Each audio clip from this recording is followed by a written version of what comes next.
Break घ्या, तुमची बुद्ध स्थिर कशी राहणार म्हणून देवाला दुसऱ्या अध्यायाचं म्हणजे निरूपण केलेलं आहे. अथ द्वितीयोध्याय. संजय उवाच तं तथा कृपयाविष्टमश्रुपूर्णाकुलेक्षणं विषीदन्तमिदं वाक्यम् उवाच मधुसूदन.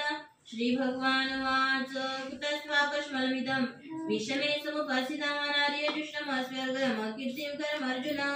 देवाने म्हटलं की आता अचानक अशा वेळी ज्यावेळेस तुला स्वर्गप्राप्तीचे एवढं मोठं श्रेयस्कर पद प्राप्त होणार आहे आणि अशा टायमाला तुला एकदा की अशी म्हणजे अकीर्ती करून घ्यायचं भाव तुझ्यामध्ये कसा का उत्पन्न झाला. क्लेब्यमासगम पाठ नैतत्वयुपपद्यते क्षुद्रं हृदय दौर्बल्यं त्यक्तोत्तिष्ठ परन्तप. म्हणजे आता तू असं आचरण करून राहिला की जसं नपुसक लोक, कारण की ते कर्तव्यपरायण नाही.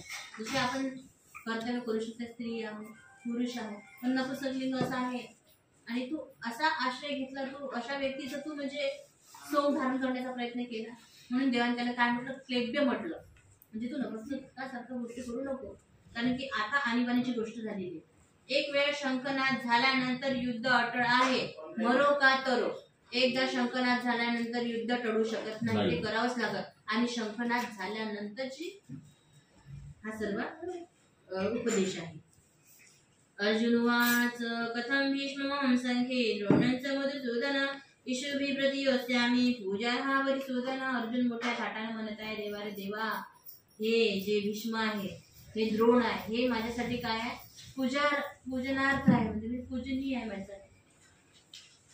मला तो म्हणताय गुरु नहत्वा हि महान भावान श्रेयो भोक्तुं वैक्षमपीह लोके हत्वार्थ कामान् सुगुरुनिहैव भुञ्जीय भोगान् रुधिर प्रदिग्धान्. तो काय म्हणताय, गुरु नहत्वा, मी गुरुची हत्या करत नाही.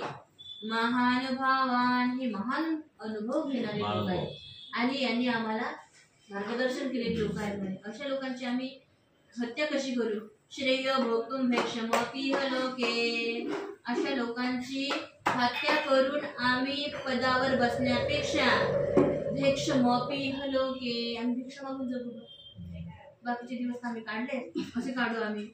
भुंजी भोगान रुधिर प्रदिग्धान, अशा या रक्तानं माखलेल्या अशा भोग आश्रयामध्ये आम्हाला सुख नाही लागणार, तर आम्ही हत्या करणार नाही.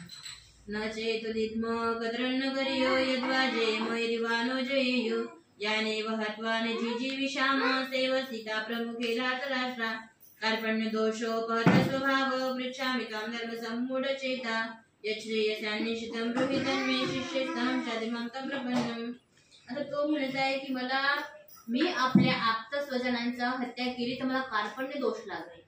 काळी लागते ना आपल्याला, आपण आपल्याच परिवारातल्या व्यक्तीला मारत आहोत का, तसा दोष, या दोषाचं पतन. आणि आम्ही त्याचं पांग कधी फेडू, किती जन्म घ्यावं लागेल आम्हाला हे पांग फेडण्यासाठी. आणि म्हणून तो काय म्हणताय, शिष्ये सहं शादिमां तं प्रपन्नम्.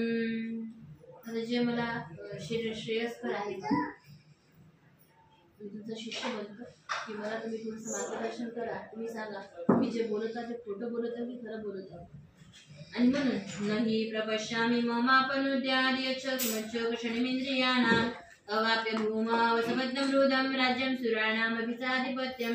संजय उवाच एवमुक्त्वा ऋषिकेशं गुडाकेश परन्तप न युत्स्य इति गोविंद मुक्त्वा तूष्णीं बभूवः. गीता जी आहे ती, जसं आता आपण टीव्ही पाहतो, पहिलेचं कसं होतं माहितीये का, दिव्यदृष्टी आहे ना, त्या दृष्टीच कार्य होतं. आणि म्हणून व्यासानं दिव्यदृष्टी दिली होती कोणाला, संजयाला. तर संजय हा सर्व वृत्तांत तू धृतराष्ट्राला सांगत जा. मग संजय म्हणतो की असा पद्धतीचं मार्ग, म्हणजे अर्जुन जो आहे तो हतबल झालेला आहे देवाच्या चरणावर पडून. तो काय म्हणताय की मी गुरुची हत्या करणार नाही, मी गुरुची हत्या करणार. म्हणून तो काय म्हणताय, न योत्से इति गोविंद, न योत्से इति गोविंद. देवा मी युद्ध करत नाही, गोविंदा मी युद्ध करत नाही म्हणतो. असा हात जोडून उभा आहे. आणि हा वृत्तांत संजय धृतराष्ट्राला सांगत आहे. आणि मग एवमुक्त्वा ऋषिकेशं गुडाकेश परन्तप न योत्से इति गोविंद मुक्त्वा तूष्णीं बभूव.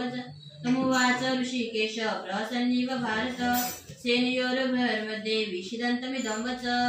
असा हा म्हणजे विषाद निर्माण करणारा तिथं म्हणजे भाव झाला. कसं करायचं वेळेवर. आणि मग श्री भगवान वाच